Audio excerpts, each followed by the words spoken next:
Sehat Pak Adi Warman, alhamdulillah. Ya, assalamualaikum. Oke. Tadi bingung ini nyari kenapa bunyi nih di mute rupanya. Oke. Ya, ini biasanya ya seperti biasa dari Sabang sampai Merauke. Waduh, mantap. Ini di YouTube juga ada streaming. Ini Pak Hamid ini nih.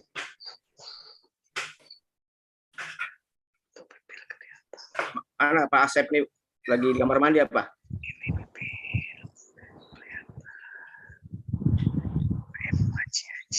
Bentar ya. Kita topiknya apa? Lupa. Uang dan nilai uang dalam Islam. Oke. Ya, soalnya sekarang ini kan ribut masalah uang dan macam-macam masalah Bitcoin dan sebagainya itu, Ustaz. Assalamualaikum. Salam. Ya, seperti kita waktu di Bapepti itu yang masalah bursa berjangka, kita ingat nggak? Enggak.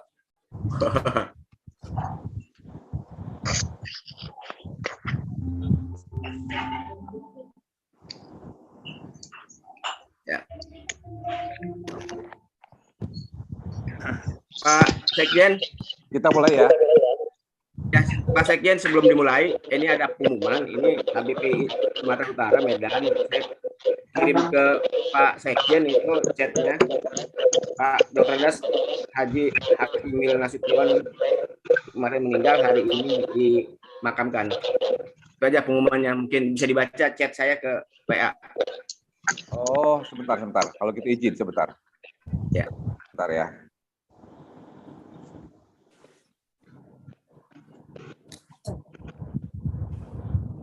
Zoom meeting pengajian.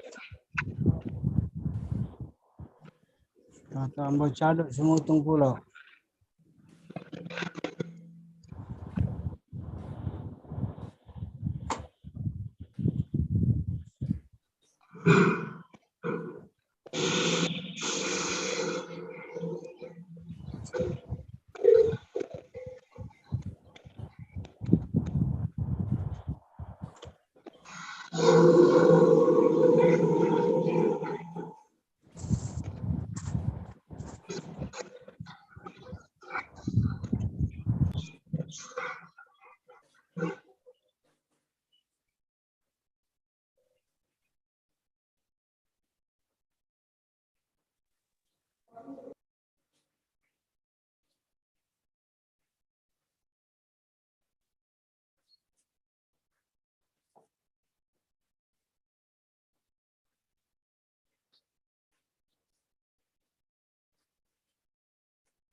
Ayo, segera dibuka Ya. itu. Ya, kita mulai ya. Oh, ini sudah ada nih.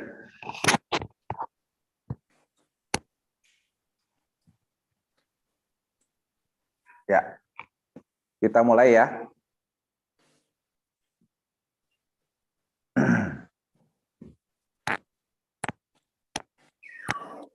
Bismillahirrahmanirrahim. Assalamualaikum warahmatullahi wabarakatuh.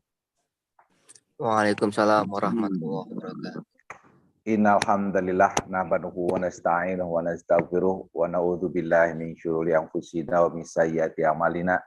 May yahdihillahu fala mudhillalah wa ma yudlilhu fala hadiyalah. Asyhadu an la ilaha illallah wa asyhadu anna Muhammadan abduhu wa rasuluh la nabiyya ba'da.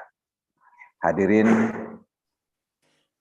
peserta jamaah Zumiyah pengajian KBPI yang berbahagia dan mudah-mudahan insya Allah dirahmati oleh Allah. Puji syukur mari kita panjatkan kehadirat Allah Subhanahu wa taala. Salawat dan salam semoga tercurah kepada junjungan kita Habibana wa Nabiyana Muhammad sallallahu alaihi wasallam, kepada para keluarganya, para sahabatnya, para tabi'in, kaum mukminin mukminat, juga kepada kita yang insya Allah tetap istiqomah dan mudah mendapatkan syafaat dari baginda Rasulullah sallallahu alaihi wasallam. Yang kami hormati Al-Ustadz Insinyur Haji Adi Warman Azwar Karim, SE, MBE, MA, EP, ya, yang kita panggil saja dengan Ustadz Adi Warman. Selamat datang Ustadz, Alhamdulillah bisa hadir kembali di pengajian KBPI. Juga Anda Yunda, para peserta pengajian Zumiyah KBPI yang berbahagia, yang saat ini insya Allah sudah menginjak ke pengajian yang ke-75. Alhamdulillah kita hadir di majelis yang mulia ini dalam rangka thalabul ilmi, juga dalam rangka silaturahmi, di mana pada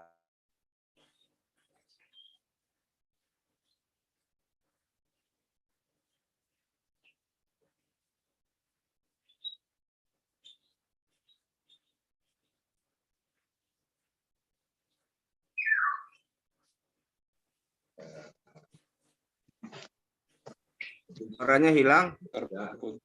sedikit sejarah tentang uang dalam Islam, ya, minimal pemahaman tentang mata uang dalam sejarah Islam itu adalah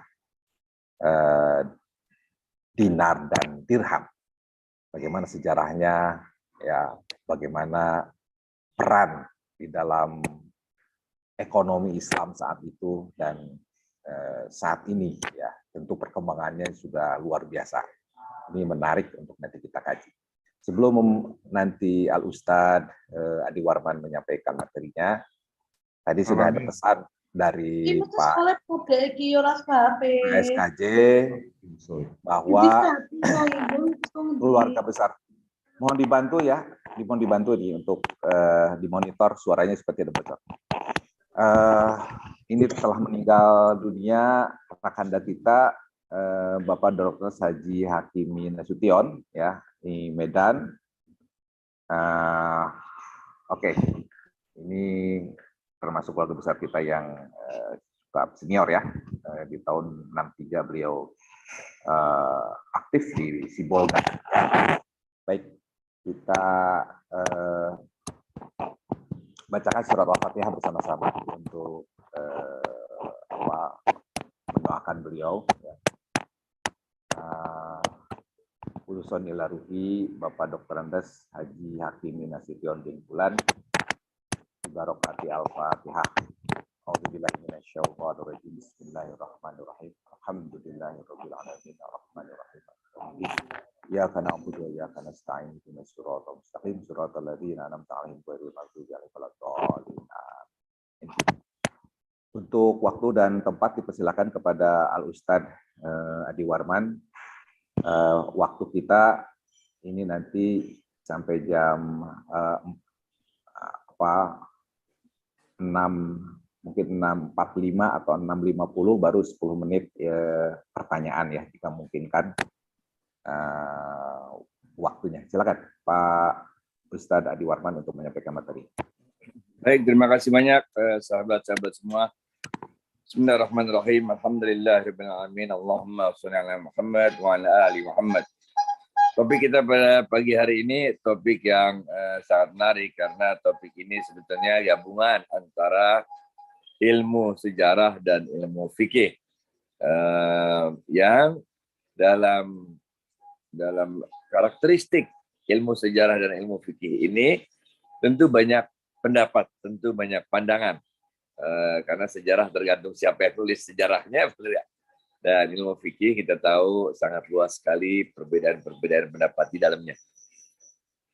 Dengan hal tersebut, maka kita akan coba bahas perlahan-lahan. Yang pertama, mengenai sejarah dulu.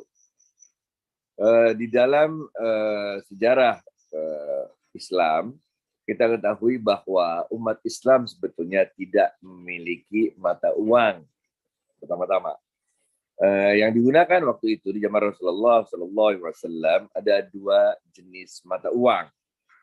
Yang pertama adalah mata uang yang terbuat dari emas, yaitu mata uang yang diterbitkan oleh kerajaan Romawi, yang ketika itu dipimpin oleh seorang raja namanya Dinarius, sehingga mata uangnya disebut mata uang dinar.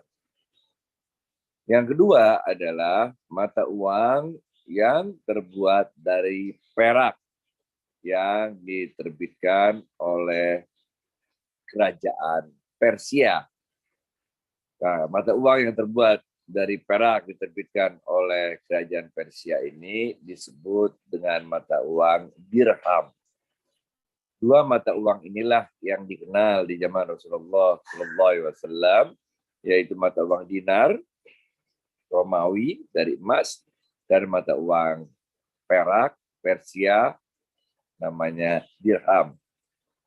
Perbandingan nilai tukar antara dinar dan dirham adalah 1:10. 1 dinar itu nilainya setara dengan 10 dirham. Nah, ketika itu belum dikenal mata uang jenis lainnya selain dua mata uang tersebut. Ketika Rasulullah SAW meninggal dunia, itu sebabnya nanti kita ketemukan di Quran yang disebut adalah ya dinar ya dirham ini. Hadis-hadis juga kita ketemunya dinar dirham ini, yang memang ketika itu dikenalnya mata uang itu yaitu satu dari Romawi, Raja Dinarius, dan satu dari Persia, yang dipimpin oleh seorang ratu yang waktu itu menolak suratnya Rasulullah SAW, kira-kira begitu. Ketika Rasulullah SAW meninggal, digantikan oleh Sayyidina Abu Bakar As-Siddiq radhiyallahu anhu, masih belum ada perubahan apa-apa. Dan kita tahu bahwa Sayyidina Abu Bakar As-Siddiq radhiyallahu anhu memerintah dalam tempo yang relatif singkat. Ketika Sayyidina Abu Bakar As-Siddiq radhiyallahu anhu meninggal dunia dan digantikan oleh Sayyidina Umar bin Khattab radhiyallahu anhu, maka daulah Islamiyah makin besar. Beberapa wilayah dari Persia dibebaskan oleh Sayyidina Umar bin Khattab radhiyallahu anhu sehingga masuk ke dalam wilayah pemerintahan Islam. Begitu juga beberapa wilayah dari Romawi, khususnya Romawi Timur, juga berhasil dibebaskan oleh Sayyidina Umar bin Khattab radhiyallahu anhu sehingga masuk ke dalam wilayah Islam. Pada saat Sayyidina Umar bin Khattab radhiyallahu anhu itulah wilayah Islam berkembang dengan luar biasa besarnya, yaitu masuknya wilayah Persia dan wilayah Romawi ke dalam wilayah Islam. Di zaman Sayyidina Umar bin Khattab waktu itu beliau melarang sahabat-sahabat besar, sahabat-sahabat yang memiliki keilmuan untuk pindah dari kota Madinah. Sehingga sahabat-sahabat yang memang mengetahui persoalan-persoalan fikih ini tetap tinggal di kota Madinah, sehingga ijma atau kesepakatan para sahabat dapat selalu tercapai di zamannya Sayyidina Umar bin Khattab radhiyallahu anhu. Pada saat itulah kemudian Sayyidina Umar bin Khattab radhiyallahu anhu mengeluarkan satu ide, satu pemikiran yang sangat breakthrough, sangat mengejutkan banyak orang. Yaitu Sayyidina Umar bin Khattab radhiyallahu anhu mempunyai ide agar kita tidak tergantung kepada negara-negara yang waktu itu menjadi musuh Islam, yaitu Romawi, yang waktu itu tadi kita sebutkan, kita membebaskan beberapa wilayah Romawi dan Persia, maka supaya kita tidak tergantung pada mata uang dari negara-negara yang menjadi musuhnya Islam itu, maka Sayyidina Umar bin Khattab mempunyai ide untuk menerbitkan mata uang sendiri, yaitu mata uang Daulah Islamiyah. Tapi kita tahu pada saat itu bahwa Daulah Islamiyah yang dipimpin oleh Sayyidina Umar bin Khattab radhiyallahu anhu itu belum memiliki teknologi dan sumber daya sebagaimana yang dimiliki oleh Romawi dan Persia. Sehingga waktu itu umat Islam, pemerintahan Islam belum bisa mencetak uang dari emas seperti dinar ataupun dari perak seperti Persia. Sehingga idenya dari Sayyidina Umar bin Khattab radhiyallahu anhu adalah membuat mata uang Islami yang terbuat dari kulit onta. Nah, ini merupakan dalil nantinya di kitab-kitab fikih untuk kebolehan membuat uang yang tidak terbuat dari emas ataupun perak. Ide Sayyidina Umar untuk membuat uang yang terbuat dari kulit onta ini kemudian ditentang oleh para sahabat-sahabat yang lain.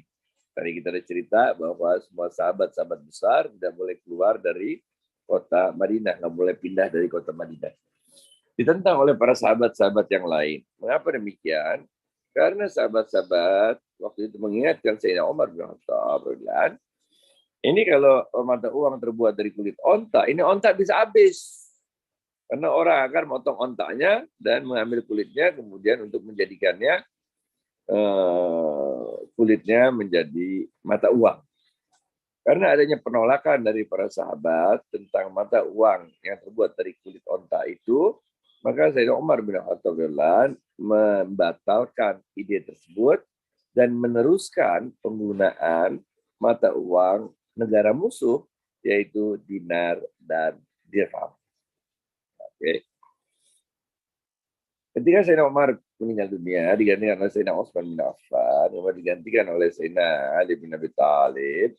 Kemudian kita tahu cerita berikutnya, Sayyidina Ali bin Abi Thalib digantikan oleh Sayyidina Hasan radhiyallahu anhu, kemudian Sayyidina Hasan memberikannya kepada Muawiyah. Kemudian masuklah kita kepada zaman Bani Umayyah. Di zaman Bani Umayyah, daulah Islamiyah berkembang lagi luar biasa besarnya, sehingga kita melingkupi wilayah-wilayah yang dikuasai tadinya oleh Persia dan Romawi Timur, bahkan juga kita masuk ke dalam wilayah-wilayah yang berada di Afrika Utara waktu itu. Begitu demikian keadaannya, sehingga pada saat itu mulai muncul ide dengan kebesaran daulah Islamiyah dengan berbagai, bayangin sekarang itu sudah terdiri dari beberapa negara atau kayak begini, benar nggak? Maka kemudian masuklah kita ke dalam suatu zaman di mana ketika itu mata uang yang diterbitkan oleh daulah Islamiyah bukan saja dinar dan dirham, tapi kita mengenal waktu itu diterbitkan mata uang jenis yang ketiga, yaitu yang disebut sebagai fulus. Fulus ini adalah campuran. Mata uangnya terbuat campuran dari emas dan perak, jadi dicampur. Bahkan fulus juga, istilah mata uang fulus, juga digunakan untuk mata uang yang merupakan campuran dari emas, perak, dan tembaga. Nah ini. Pokoknya sesuatu mata uang yang tidak terbuat dari murni emas dan murni perak disebut sebagai fulus. Karena ada masuk unsur tembaga di situ.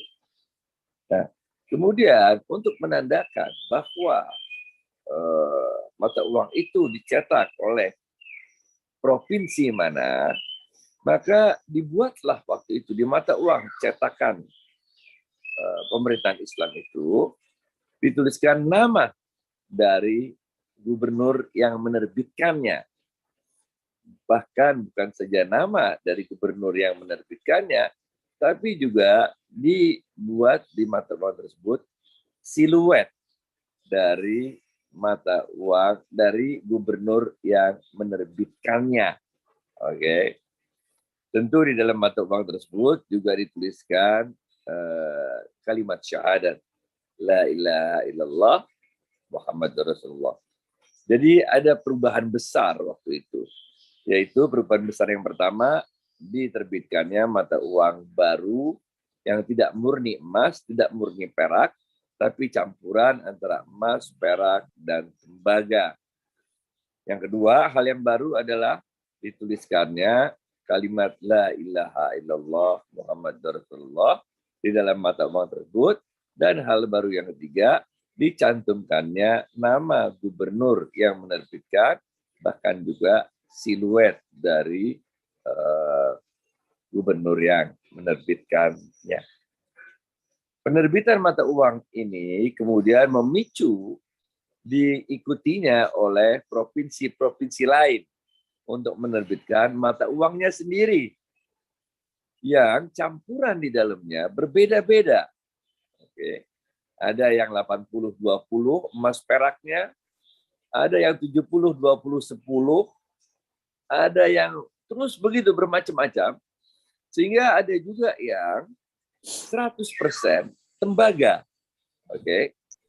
Nah, karena mata uang kemudian yang beredar itu yang namanya fulus ini sangat beragam nilainya karena campurannya itu berbeda-beda satu sama lain.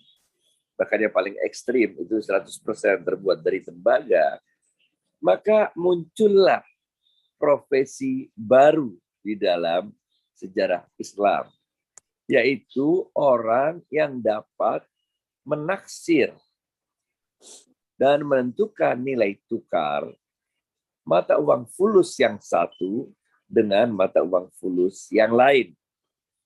Itu ada yang pakai digigit ilmunya, ada yang pakai dijatuhin mata uangnya, sehingga dari bunyinya bisa diketahui berapa campurannya.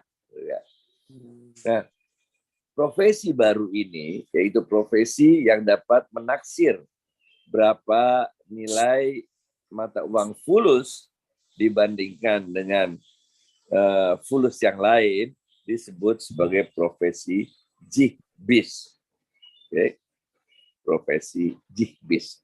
Istilah jihbis sendiri atau jahbis ini bukan berasal dari bahasa Arab, tapi berasal dari bahasa Persia. Yang dulu ketika itu Persia sebelum takluk, sebelum dibebaskan oleh Islam, ini tugasnya adalah orang-orang yang berprofesi di bidang keuangan, ahli-ahli keuangan. Oke. Nah, jadi kita sudah sampai pada adanya mata uang yang disebut dengan fulus. Ketika mata uang fulus ini diintrodusir, dan kemudian kita sudah sebut tadi ada yang 100% terbuat dari tembaga, maka waktu itu kita masuk pada zaman Bani Mamluk. Beberapa ulama yang hidup di zaman itu ada Al-Maghrizi, ada Ibnu Taimiyah, dan sebagainya, ada banyak lagi yang lain. Kemudian mereka ini memberi peringatan. Oke. Apa peringatan yang disebutkan? Peringatan yang disebutkan adalah kalau kita membiarkan beredarnya mata uang fulus, niscaya dinar dan dirham akan hilang dari peredaran. Nah, ini peringatan dari para ulama waktu itu. Kalau kita biarkan, karena waktu itu para ulama udah mulai sebel. Kenapa sebel? Karena para gubernur berlomba-lomba mencetak mata uangnya sendiri dengan nilai yang kagak jelas. Bahkan kita sudah sebutkan tadi ada yang 100% terbuat dari tembaga. Bahkan ukurannya, beratnya juga berbeda-beda. Jadi para ulama udah sebel melihat kelakuan para gubernur, sehingga diingatkanlah oleh para ulama waktu itu, kalau kita biarkan mata uang fulus ini beredar, maka niscaya mata uang dinar dan dirham akan hilang dari peredaran. Ngapain kita susah-susah pakai belanja, pakai emas, pakai perak, kalau kita bisa belanja pakai tembaga. Inilah kemudian yang dalam ilmu ekonomi nantinya, di dalam ilmu ekonomi konvensional, pendapat ini diambil oleh Gresham namanya. Gresham Law menjadi hukum Gresham. Gresham Law berbunyi bad money drives out good money. Bahwa uang yang buruk akan menghilangkan uang yang baik. Nah, ini sebetulnya diambil dari ilmu Islam. Uang yang buruk itu adalah fulus. Kalau fulus dibiarkan untuk beredar, maka dia akan drives out. Mereka akan menghilangkan good money. Good money itu adalah dinar dan dirham yang terbuat dari emas dan perak. Begitu seterusnya. Sehingga pembahasan mengenai uang yang tidak terbuat dari emas dan perak ini, kita masuk dalam ilmu fikih sekarang, menjadi luas sekali. Ratusan tahun pembahasan mengenai kebolehan uang yang tidak di-backup, yang tidak terbuat dari emas dan perak. Mulai dari Imam Abu Hanifah, kemudian Imam Malik, Imam Syafi'i, Imam Ahmad Hambali, dan seluruh murid-muridnya, mulai dari mazhab Hanafi, mazhab Maliki, mazhab Syafi'i, mazhab Hambali, ini membahas banyak sekali pendapat-pendapat fikih tentang uang yang tidak terbuat dari emas dan perak. Yang dapat kita simpulkan dari pendapat-pendapat fikih yang banyak sekali itu, ratusan tahun tulisan-tulisan mengenai kebolehan tentang mata uang yang tidak terbuat dari emas dan perak ini, dapat disimpulkan sebagai berikut, yang dikunci oleh pendapatnya Imam Ghazali kemudian. Apa kesimpulannya dari pendapat-pendapat fikih yang panjang itu? Kesimpulannya adalah bahwa pemerintah boleh menerbitkan uang yang tidak terbuat dari emas dan perak. Ini kesimpulannya nih. Pemerintah boleh membuat uang yang tidak terbuat dari emas dan perak dengan syarat, ini kuncinya, dengan syarat pemerintah wajib untuk menjaga nilainya. Nah ini. Karena dikhawatirkan kalau pemerintah main cetak-cetak doang, maka nanti uang tidak mempunyai nilai. Imam Ghazali kemudian, jadi yang pertama bahwa dibolehkan pemerintah mencetak uang yang tidak terbuat dari emas perak dengan syarat pemerintah harus menjaga nilainya. Yang kedua, Imam Ghazali juga udah pegel waktu itu, udah sebel. Kenapa sebel? Karena pencetakan uang yang nilainya nggak jelas itu, yang masing-masing semua menonjolkan provinsinya, menonjolkan gubernurnya. Sehingga yang kedua, Imam Ghazali mengatakan bahwa uang itu ibarat cermin. Nah, ini Imam Ghazali. Uang itu ibarat cermin. Cermin itu dapat merefleksikan semua warna. Oleh karena itu, cermin tidak boleh berwarna. Nah ini kalimatnya Imam Ghazali. Oke. Uang ibarat cermin. Oleh karena itu, uang tidak boleh berwarna. Uang ibarat cermin yang dapat merefleksikan semua warna. Oleh karena itu, cermin tidak boleh berwarna. Oke. Begitu pula dengan uang, kata Imam Ghazali. Uang harus dapat merefleksikan semua harga. Oleh karena itu, uang tidak boleh mempunyai harga. Ini, oke. Dari sinilah kemudian kita masuk pada kesimpulan ketiga. Kesimpulan pertama tadi udah, kesimpulan kedua Imam Ghazali, kesimpulan yang ketiga. Karena uang tidak boleh mempunyai harga, maka uang bukanlah barang yang dapat diperjualbelikan. Nah, ini oke. Ini kesimpulannya. Tentu semua ada dalilnya, fikihnya panjang lebar. Ada hadis yang mengatakan, misalnya yang hadis yang selalu digunakan, yaitu tidaklah emas dengan emas, perak dengan perak, garam dengan garam, tepung dengan tepung.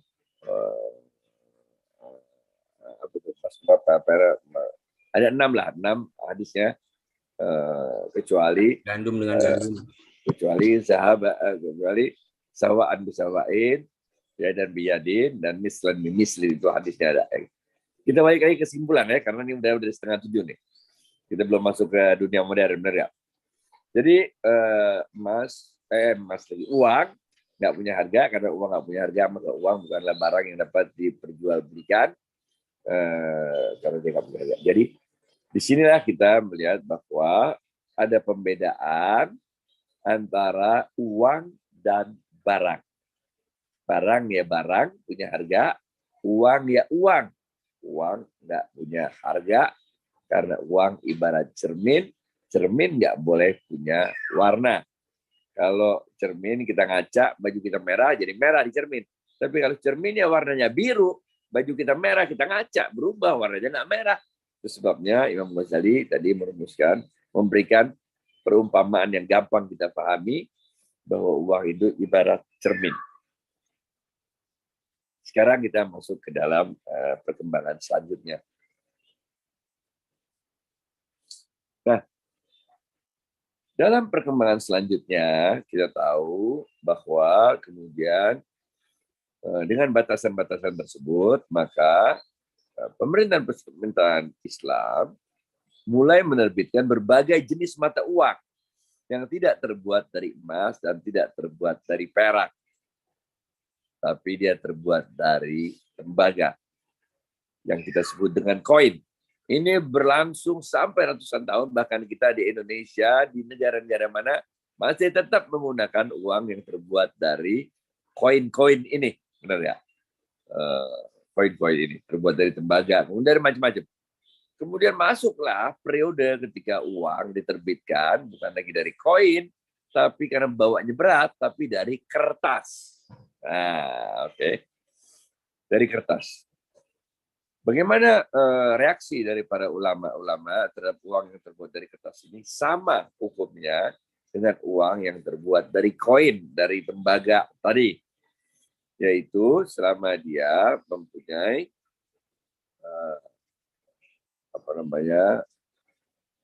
wajib, pemerintah wajib untuk menjaga nilainya. Awalnya ketika kertas ini diterbitkan, dia mempunyai underlying, mempunyai backup nilai. Sehingga awalnya setiap kertas yang diterbitkan itu ada sejumlah tembaga yang menjadi dasar atau backup atau apa istilah bahasa Indonesia itu dari penerbitan kertas tersebut. Bisa emas, bisa perak, bisa tembaga, benar ya? Sehingga kita mengenal mata uang kertas yang di backup oleh tembaga atau perak atau emas. Dalam perkembangan selanjutnya, maka dia penerbitan mata uang kertas ini, kita masuk ilmu ekonomi sekarang, tidak lagi di backup dengan 100% emas atau 100% perak atau 100% tembaga. Tapi dia mulai di backup oleh sebagiannya saja. Misalnya emasnya cukup untuk menerbitkan uang yang setara dengan misalnya 1 juta rupiah, tapi uang kertas yang dicetak bukan 1 juta rupiah, tapi 10 juta rupiah. Artinya mata uangnya nilainya 10 juta, padahal emas yang tersedia ketika menerbitkan itu untuk menjaga nilainya tadi, ingat kan? Para ulama mengatakan wajib untuk menjaga nilainya, pemerintah. Dan menjaga nilainya itu adalah menyediakan emas atau perak atau tembaga sebagai upaya untuk menjaga nilai uang kertas yang diterbitkan. Oke.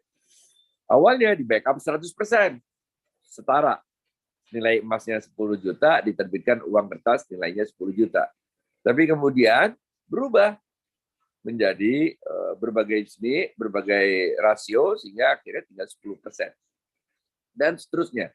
Ya, puncaknya terjadi pada tahun 1971.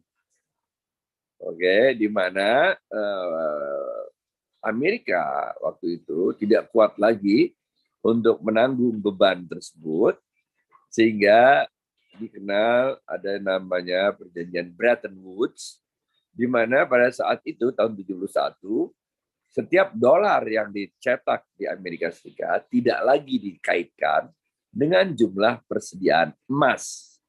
Oke. Sehingga mulailah kita masuk ke dalam era di mana mata uang kertas untuk menjaga nilainya tidak lagi menggunakan backup emas, tapi untuk menjaga nilainya pemerintah menggunakan mekanisme yang kita kenal saat ini dengan nama operasi moneter. Dia atur supply demand-nya supaya nilai tukarnya bisa tetap terjaga. Oke. Nah, kita udah sampai pada pembahasan yang akhir sekarang. Jadi, mata uang yang terbuat dari kertas ini, yang tidak ada backup-nya sama sekali dari emas, beredar dan diterima oleh pemerintahan-pemerintahan Islam di mana-mana oleh para ulama dengan syarat pemerintah dapat menjaga nilainya. Kemudian kita lihat di tahun 2000-an, dikenal orang-orang yang mempunyai profesi sebagai programmer komputer. Oke. Orang-orang yang bekerja sebagai programmer komputer ini tinggalnya di berbagai negara. Mencar-mencar. Dia nggak ngantor di satu tempat gitu, enggak.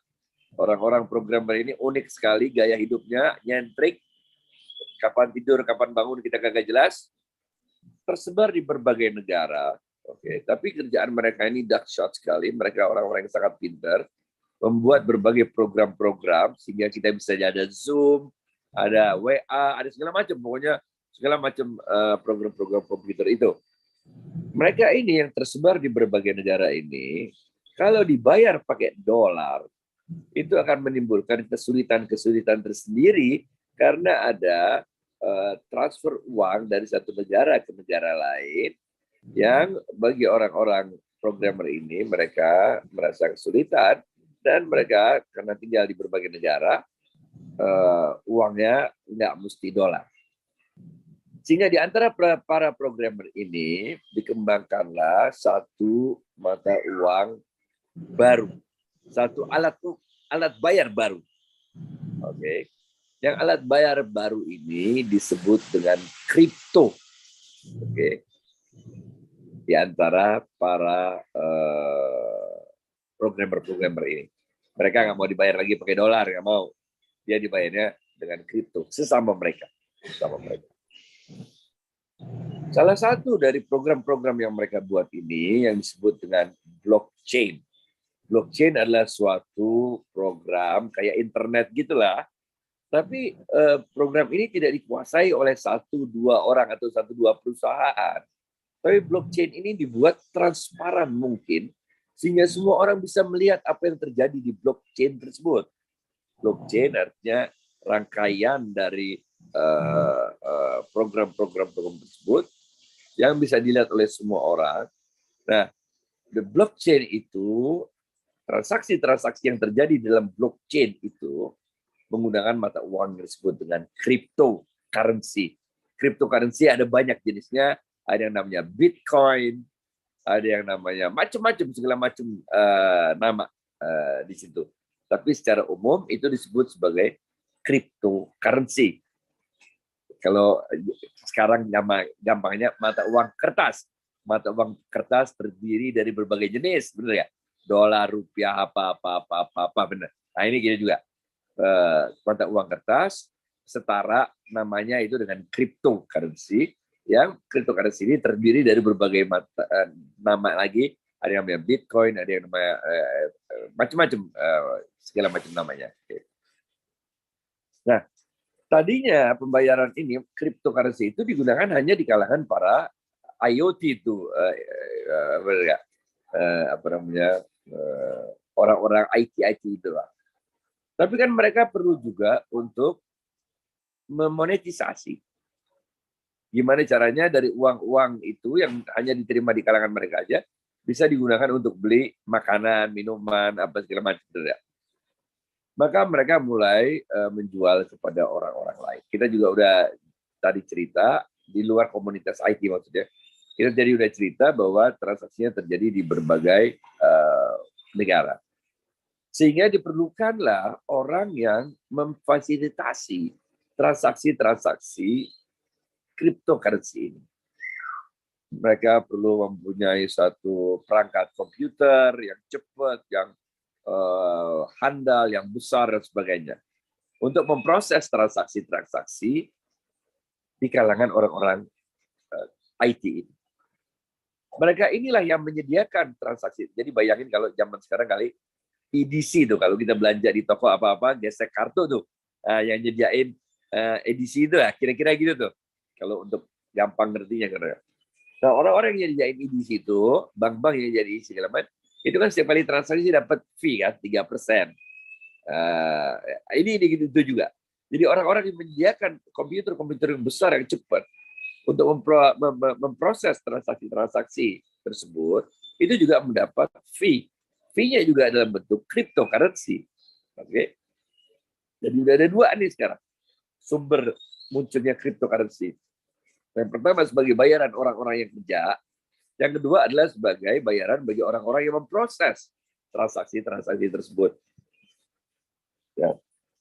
Kemudian uang-uang ini dijual kepada orang-orang di luar komunitas IT tersebut. Orang yang memproses itu disebut sebagai mining atau farming. Oke. Kemudian dijual kepada orang-orang yang di luar komunitas tersebut, kemudian dimonetisasi, ditukar menjadi uang. Nah, itulah sebabnya kemudian muncul apa yang namanya crypto aset dan cryptocurrency. Ijtima Komisi Fatwa Majelis Ulama Indonesia telah mengeluarkan fatwa. Fatwanya berbunyi, pertama, cryptocurrency haram. Oke. Crypto aset bisa halal, bisa haram, diatur lebih lanjut. Oke. Sekarang kita terangin yang pertama dulu. Cryptocurrency haram. Mengapa demikian? Apa latar belakangnya? Latar belakangnya adalah di dalam ilmu fikih yang dibolehkan untuk menerbitkan mata uang adalah pemerintah. Sedangkan cryptocurrency tidak diterbitkan oleh pemerintah. Itu sebabnya fatwanya dengan jelas sekali mengatakan bahwa cryptocurrency, mata uang kripto, haram. Karena bukanlah mata uang resmi yang diterbitkan oleh pemerintah. Diktum kedua, kripto aset bisa halal, bisa haram. Oke. Nah, kripto aset dia tidak bisa dipakai menjadi mata uang dalam fatwanya tersebut. Tapi kalau cuma mau disimpan-simpan doang menjadi aset, itu boleh. Tapi fatwanya juga membedakan, nanti ada yang boleh, ada yang nggak boleh. Sekarang kita masuk lebih dalam lagi, apa batasannya boleh atau tidak bolehnya. Yang pertama, kita udah cerita tadi bahwa ada cryptocurrency, benar nggak? Cryptocurrency yang diterbitkan ini macam-macam. Ada cryptocurrency yang diterbitkan berdasarkan underlying apa ya? Berdasarkan Jaminan. Nah, diterbitkan jamin. Apa jaminannya? Bukan emas, bukan perak, bukan tembaga tentunya, tapi transaksi. Kita tahu tadi kan, orang yang kerja dibayar, berarti dia kerja, ada sesuatu. Orang yang memproses dibayar, berarti ada sesuatu, Mbak. Nah, untuk kripto aset yang mempunyai backup, yang punya underlying, ini dibolehkan. Di dalam regulasi Indonesia, diatur dalam peraturan Bapepti, ini juga diatur bahwa ini dibolehkan. Aset ya, bukan currency, bukan mata uang, tapi aset. Sedangkan yang tidak mempunyai underlying, ini tidak dibolehkan. Oke. Di Indonesia ada beberapa selebriti yang menerbitkan kripto aset, tapi jumlah kripto aset yang diterbitkannya jauh lebih besar daripada transaksi bisnis mereka yang bisa dijadikan underlying. Nah, kalau yang model kayak begini, bisa kita pastikan bahwa nanti itu nilainya akan cepat rontok dan orang-orang yang membeli kripto aset jenis seperti itu pasti dipastikan akan rugi karena dia akan beli dengan nilai yang besar dan pada akhirnya dia ketika mau menjual itu nilainya jatuh. Saya rasa saya akhiri sampai sini aja. Ini mohon maaf, ini topiknya topik berat, sehingga saya menyampaikannya harus sedemikian rupa ya. Perlahan-lahan. Yang salah adalah panitia kenapa pilih topik berat. Back to you. Baik, terima kasih Ustaz Edi Warman. Ini sudah ada yang nanya Pak Yanuar. Ya, Amir Faisal, saya coba Amir cek. Faisal daftar. Pak Amir, oke. Satu lagi ada. Oke, kalau enggak nanti. Oh ya. Mahrus Ali. Syarif. Mahrus Ali, coba saya lihat. Oke. Silakan Pak Yanuar to the point menyampaikannya. Silakan. Assalamualaikum. Waalaikumsalam. Langsung saja. Transaksi yang sekarang tren ya, seperti kayak PayPal itu, yang kita transaksi ke asing ya, dan itu ada, saya sendiri kurang paham karena kebetulan anak saya yang menjalankan. Itu kira-kira masuk kategori halal atau haram ya? Makasih Pak. Baik, pertanyaan kedua, Amir Faisal. Assalamualaikum, Ustaz. Saya juga singkat pertanyaan saya, tapi saya minta ulasan ya. Jadi sekarang ada upaya untuk memotivasi umat Islam terutama supaya menggunakan dinar lah, ada sekelompok orang gitu. Cuman masalahnya sekarang Arab Saudi sendiri kan tidak pakai dinar. Jadi sekarang negara petrodolar ya, bukan negara petrodinar. Kemudian Turki juga tidak menggunakan dinar. Jadi gimana kita caranya untuk meyakinkan umat Islam itu supaya pakai dinar dengan negara-negara yang seperti Arab Saudi dan Turki aja tidak gitu. Ya, itu aja. Terima kasih. Baik, Pak Amir. Terus yang saya lihat di sini ada Ahmad Syarifuddin. Syarif. Ya. Silakan. Assalamualaikum Ustaz. Waalaikumsalam. Sedikit aja. Jadi tanggapan Ustaz terkait konsepnya Pak Mardigu yang cetak uang berdasarkan proyek gitu Ustaz. Terima kasih. Mohon maaf yang ini kurang jelas lagi. Iya, cetak uang. Tanggapan Ustaz terkait konsepnya Pak Mardigu Wawik cetak uang berdasarkan proyek gitu. Terima kasih. Waalaikumsalam. Baik, ada 3 pertanyaan. Oh, Pak Mahrus Ali. Silakan Pak Mahrus Ali. Pak Mahrus Ali A+.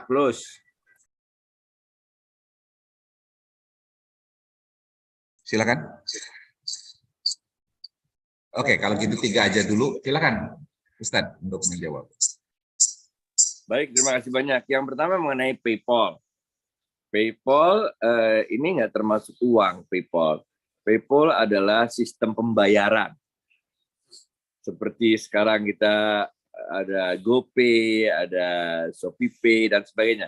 Jadi dia tidak termasuk uang, tapi dia termasuk pada sistem pembayaran sebetulnya. Jadi untuk sistem pembayaran ini, di luar dari pembahasan kita pada pagi hari ini, karena dia bukan termasuk uang, dia cuma memudahkan mekanisme pembayaran dari satu pihak ke pihak yang lain. Fatwanya juga udah ada sebetulnya dari Dewan Syariah Nasional MUI mengenai e-money. Tapi pembahasannya nanti panjang lebar lagi tuh kalau itu nanti. Jadi ini kita lain kali aja bahasnya karena dia tidak termasuk uang, dia termasuk sistem pembayaran, memudahkan orang untuk membayar dari satu pihak ke pihak yang lain. Sedangkan mata uang yang digunakan dalam pembayaran itu adalah mata uang yang memang sudah dikenal oleh kita semua. Yang kedua adalah pertanyaan mengenai dinar dan dirham. Dinar dan dirham adalah dinar terbuat dari emas, dirham terbuat dari perak. Beberapa rekan kita, kawan saya kuliah, Pak Zaim, itu dengan teman-teman Murabitun dan sebagainya, itu mengusung ide untuk menggunakan kembali mata uang yang terbuat dari emas dan perak, dinar dan dirham itu. Ini adalah satu ide yang luar biasa sekali. Tapi ide ini seperti memutar kembali jarum jam, dan terdapat beberapa kerugian kalau kita terapkan sebetulnya. Yang pertama, kengototan kita untuk menggunakan kembali pada dinar dirham, kita udah tahu bahwa dinar itu adalah mata uangnya Raja Romawi Dinarius. Dirham juga ada mata uangnya Ratu Persia yang dulu menolak suratnya Rasulullah SAW, benar nggak? Bahwa ada di Quran memang ada, memang karena uang yang digunakan waktu itu adalah dinar dan dirham. Nah, menggunakan kembali mata uang tersebut berarti kita yang kedua ya, melewati semua perdebatan atau semua argumentasi ratusan tahun yang dibangun dalam kitab-kitab fikih. Yang tadi kesimpulannya kita bilang boleh, asalkan pemerintah wajib menjaga nilainya, benar nggak? Yang ketiga, dari segi kontekstual saat ini, kalau kita menerbitkan uang yang terbuat dari emas dan perak, maka kita akan dirugikan ketika kita melakukan transaksi dengan negara lain yang uangnya tidak di-backup oleh emas dan perak. Misalnya, katakanlah rupiah sekarang, kita backup dengan emas dan perak, benar nggak? Sehingga rupiah kita itu bisa ditukar dengan emas dan perak, lalu kita kasih nama menjadi dinar Indonesia gitu, namanya rupiah misalnya gitu, bisa kan? Kita rugi apabila negara Singapura misalnya mencetak uang yang tidak di-backup oleh emas dan perak atau negara manapun, kemudian datang ke Indonesia bawa uang dia itu, kemudian dia tukerin dengan rupiah, benar ya? Jadi ada uang dolar Singapura misalnya, biar gampang ya mikirnya. Datang ke Indonesia, tukerin sama rupiah, kemudian rupiah ini tukerin sama emas. Kita dapat kertas, mereka dapat emas. Nah, ini kan. Jadi ketika kita lakukan ini, kita jadi dikerjain orang. Kita jadi rugi, dia jadi untung karena dia bisa dapetin emas kita. Karena rupiah bisa ditukar dengan emas. Sedangkan kita dapat kertas dari Singapura, dari Malaysia, dari mana-mana. Sehingga ide ini menjadi secara ekonomi tidak menguntungkan bagi kita sama sekali, benar nggak? Kita bisa bilang uang rupiah nggak boleh dibawa keluar Indonesia, lebih ribet lagi, benar nggak? Bagaimana bisa kita mencegah rupiah nggak boleh keluar dari Indonesia, benar nggak? Jadi ide ini agak sulit kita terima. Itu sebabnya juga di negara-negara manapun, di real kayak Turki mana juga nggak ada yang pakai ide ini, karena secara ekonomi itu berarti kita membiarkan emas kita dibawa orang ke luar negeri. Yang ketiga adalah pertanyaan mengenai idenya kawan kami, Mardigu, mengenai penciptaan uang dari based on project, yang oleh Mardigu disebut sebagai modern monetary theory kalau kita dengerin ceramah-ceramahnya Mardigu ini. Ide ini secara teoritis bisa kita lakukan. Salah satu syarat dari ide Mardigu adalah ketika proyeknya selesai, coba dengerin lagi deh. Ketika proyeknya selesai, maka uang yang dicetak itu kita bakar, kata dia, bener nggak? Sehingga uang yang beredarnya hilang lagi, bener nggak? Kalau kita dengerin apa yang disampaikan idenya Mardigu, kita cetak uang banyak-banyak sesuai kebutuhan proyek, proyeknya jadi, bener nggak? Kemudian uang yang udah kita cetak itu kita bakar supaya jumlah yang beredarnya kembali normal seperti biasa. Ide ini bagus, keren, bener nggak? Tapi kesulitannya adalah ngumpulin uang yang udah dicetak itu untuk kita bakar, bener nggak? Bagaimana, bos? Kan uangnya udah kita bayar ke tukang kerja, bener nggak? Uangnya udah kita bayar untuk beli semen, untuk beli besi. Terus kita minta lagi duitnya untuk kita bakar. Dia ngomel, bener nggak? Lagu udah kerja, masa duit itu minta lagi untuk dibakar, bener nggak? Jadi idenya bagus, keren. Tapi dalam pelaksanaannya Itu kita agak bingung cara ilmunya, benar nggak? Saat ini ide itu sebagian dipakai oleh Bank Indonesia, oleh negara-negara lain, yaitu uang-uang yang lusuh, uang-uang yang udah robek, uang-uang udah jelek, itu dikumpulin oleh Bank Indonesia, kemudian dibakar oleh Bank Indonesia, dimusnahkan, supaya Bank Indonesia punya dalil, punya kebolehan untuk mencetak uang baru sebagai ganti uang yang dibakar tersebut. Itu dilakukan secara rutin saat ini di Indonesia. Uang yang udah jelek, udah segala macam dikumpulin, kemudian dibakar, tentu ada proses, ada berita acara dan sebagainya untuk melakukan hal tersebut. Itu kali jawabannya. Jadi kalau dalam ilmu ekonomi sendiri, ilmu ekonomi moneter, kita udah punya ada cara-cara namanya operasi moneter apa segala macam, nanti suatu saat kita bisa bahas lagi. Baik tuh, yuk. Udah mau jam 7 nih. Ustaz. Udah. Ustaz, saya kira mungkin waktunya. Apa masih ada satu nama lagi, boleh? Satu pertanyaan lagi? Satu pertanyaan lagi, boleh Ustaz? Boleh. Oke. Ricky Rijaludin, silakan. Dari mana nih? Ya. Saya pernah baca annual report dari BI, itu kecukupan dari emas sama uang cetak yang beredar itu lebih banyak. Gitu. Nah ini kalau saya lihat apakah akan terjadi inflasi atau seperti apa gitu. Nah itu aja, saya mohon pencerahannya yang untuk di Indonesia gitu, Ustadz. Terima kasih. Baik. Terima kasih, Mas. Makasih banyak. Di Indonesia, dalam penerbitan rupiah itu yang kita sebut sebagai cadangannya terdiri dari 2 jenis. Yang pertama namanya cadangan devisa, di mana rupiah yang diterbitkan itu memiliki cadangan dalam bentuk devisa. Sebagian besar devisa ini adalah US dollar. Sebagian kecilnya ada mata uang dunia kuat lainnya, tapi sebagian besar dari itu adalah US dollar. Memang ada cadangan emas di Bank Indonesia, tapi jumlahnya sangat sedikit. Sangat sedikit. Itu hanya kita sedikit sekali lah. Bahkan dulu juga ada cadangannya dalam bentuk SDR-nya, Special Drawing Rights-nya IMF. Tapi yang dominan adalah cadangannya berbentuknya US dollar. Jadi betul apa yang dibaca oleh Bapak, memang cadangan emas di Bank Indonesia sangat sedikit sekali.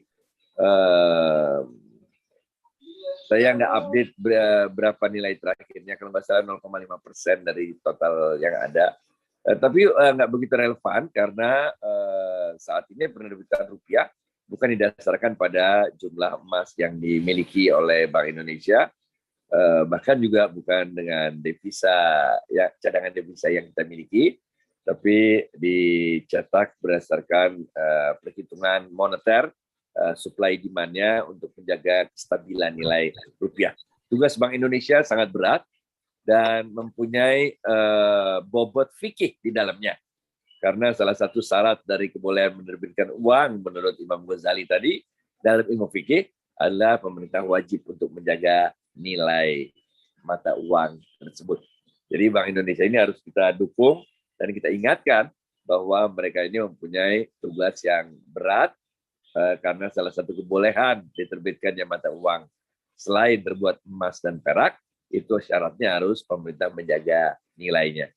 Nilainya kadang-kadang turun naik, inflasi segala macam, tapi itu nanti pembahasan lain lagi lah. Kapan-kapan kita bahas mengenai inflasi. Ada teorinya Makrizi, ada teorinya segala macam. Ini topiknya berat banget, serius deh. Kalau misalnya ya topik ini dibahas di kelas ekonomi, nah itu kan enak bener. Tapi kalau di kelas awam, ini orang bisa kabur sebenarnya, Bos. Ini harus berseri ini, Kang. Terima kasih. Berseri ini, Kang. Ya. Makasih, Ustaz. Ya. Baik, terima kasih karena waktu sudah jam 7 ya. Ya. Ustaz Adi Warman ada agenda yang lain. Jadi mohon maaf ke Pak Saiful karena waktunya sudah jam lebih 3 menit ya. Bapak Ibu yang berbahagia, mobil khusus Ustaz Adi Warman. Sekali lagi terima kasih Ustaz sudah hadir di forum pengajian KBPI. Yang kedua ya. Sehat ya. Yang kedua ya. Nanti next time kita bikin lagi dengan tema yang jangan terlalu berat-berat lah ya. Bisa dikunyah oleh kalangan awam untuk urusan ekonomi. Baiklah, kita akhiri pengajian ini dengan doa akhir majlis. Subhanallah wa bihamdika asyhadu an la ilaha illa anta astaghfiruka wa atubu ilaik. Terima kasih sekali lagi Ustaz Warman. Semoga sehat selalu. Amin. Ya. Assalamualaikum warahmatullahi wabarakatuh. Waalaikumsalam.